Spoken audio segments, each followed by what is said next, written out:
বিসমিল্লাহির রহমানির রহিম। দেখেন আমাদের একটি ব্লেন্ডারের মেশিন, যেরকম আমরা ব্লেন্ডারে দেখছেন এখানে ব্লেড লাগানো থাকে, মশলা কোটা যায়, সব কিছু করা যায়। কিন্তু আমি ওই ব্লেন্ডার দিয়ে একটি মোটর দিয়ে, আমরা এগুলি হুইল পাওয়ারের মোটর, ফ্যানের মোটর, ওই মোটর দিয়ে আমি একটি পানি সেচ মেশিনে কাজ করার জন্য একটি ভিডিও তৈরি করব এবং দেখিয়ে দেব আপনার পানি কীভাবে উত্তোলন করা যায় সাধারণত ছোট্ট একটি 12 ভোল্ট দিয়ে। প্রথমত আমাদের একটি মোটর লাগবে। মোটরটি সেটিং করার জন্য আমি ওইখানে জ্বালাই করে ওই একটি কফট বসিয়ে দিলাম।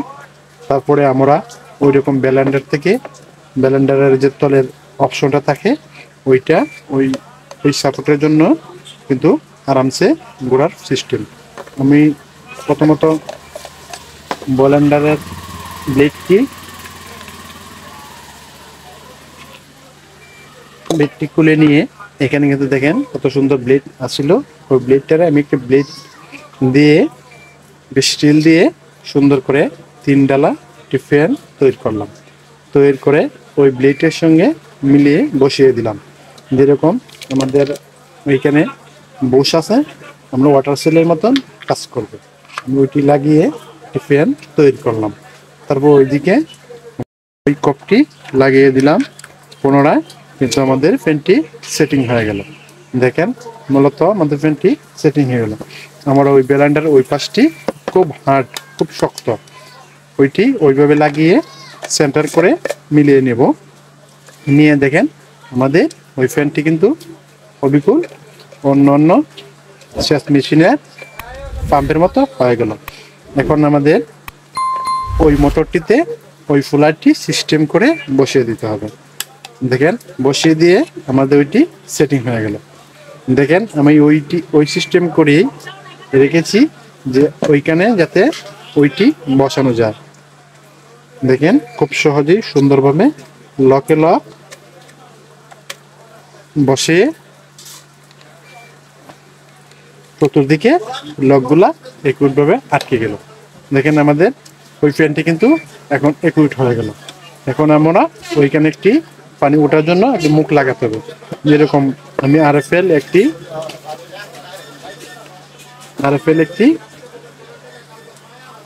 জয়েন্ট পাইপ নেওয়ার চেষ্টা করলাম। ওইটা কেটে সুন্দরভাবে লাগিয়ে দিব। ওইদিকে লাগিয়ে খুব দেখেন ওইটি সুন্দরভাবে লাগিয়ে নিতে হবে। কেটে সমানভাবে গ্লুগাম দিয়ে রাবার গালিয়ে ওইটি ফিটিং করে নেব। সাথেই থাকুন।